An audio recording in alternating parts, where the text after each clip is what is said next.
So the first part of this is actually, grabbing the part of the screen that plays the game.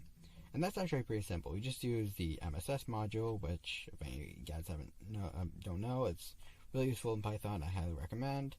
So we just specify which dimensions we want to go. It goes in order of top, left, width, and height. That is how far it is from the top, how far it is from the left, and obviously how wide and tall it is. Then you do that, you grab your image, and then in order to actually make the readings a lot more accurate, we're going to do two things. First is convert to grayscale, because that's just how OpenCV.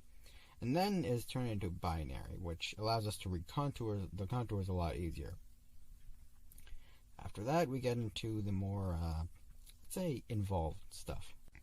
First, we need to get the number of contours we have. Now, this is going to make a lot more sense in a bit why we're doing this, but for now, it's just a simple matter of adding the x and y values to the width and height over 2, which just gets us the center, which is where we're going to be using for this because it's the most accurate reading of where we should put the paddle.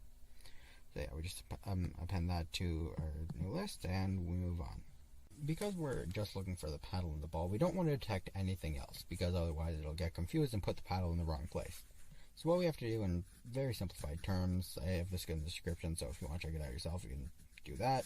But basically what we do is that first we set dimension parameters. So if the x and y is greater than or below a certain value, then just exclude it. So for example, the borders on the left and right. Because we want to detect only the ball here, we're not looking for the paddle quite yet.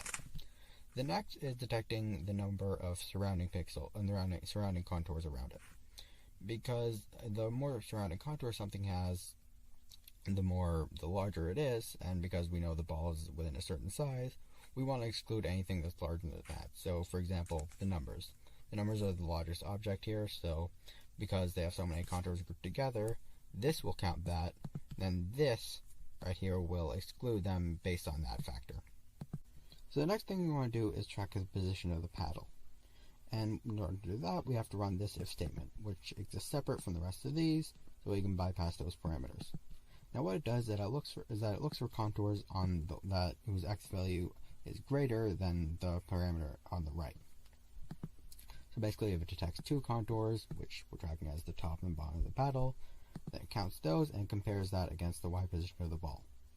Now the y position of the ball is important because we want to have that completely separate from anything else. Just in order to make sure that variable is unaltered, which we do with a class.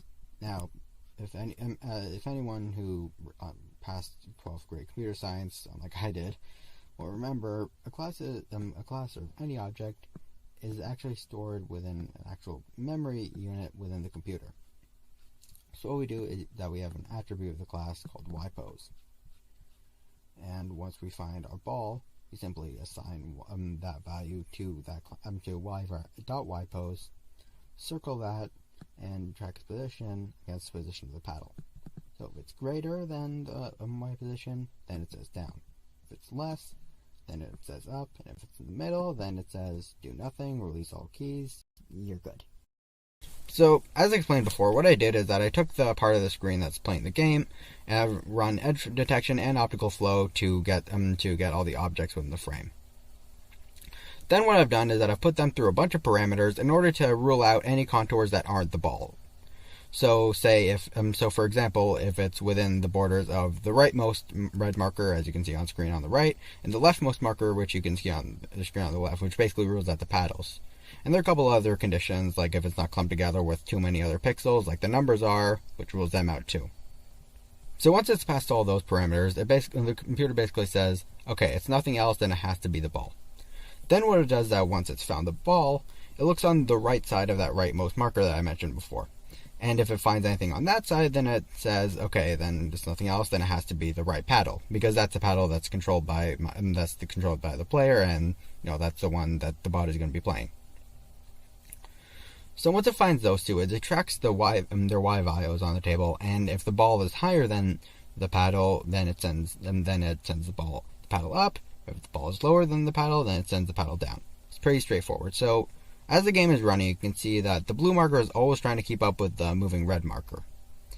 And it's not 1-to-1, but most of the time it works pretty well. You can see right here, it's going up. Exactly.